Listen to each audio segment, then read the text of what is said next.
שנקרא תוירו דילי, כמו שחז"ל אומרים, פעם אחת כתוב בתוירס השם חפצוי, ואחרי זה כתוב בתוירו סוי יגה. אחרי שעוסקים בתורה ויגעים בתוירו, אז זה הופך להיות תוירו דילי. התלמידים האלה שיגעו וחידשו חידושים בתורה, העלו על הכסף, ודאי שהם זוכים להיקרא בבחינת תוירו דילי. חזו בונאי, חזו חביבי, אם משתחקין בצערו דילי. החזון איש היה מאוד מודה לכתוב חידושי תורה. שואל, האם בכתיבת חידושי תורה וכתיבת סיכומי סוגיות בימינו מקיימים בהם גם מצווה של כתיב הספר תוירו, לכתוב חידושי תוירו, מקיימים?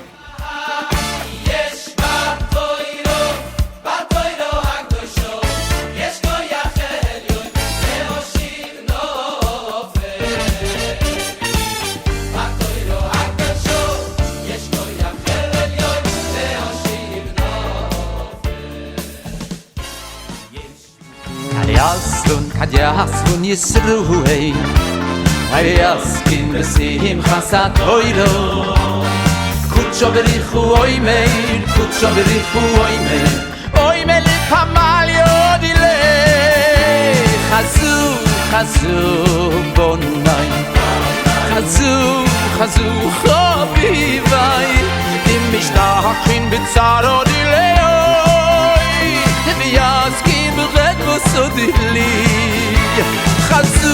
חזו בונאי, חזו חביבי, אם משתחקין בצערו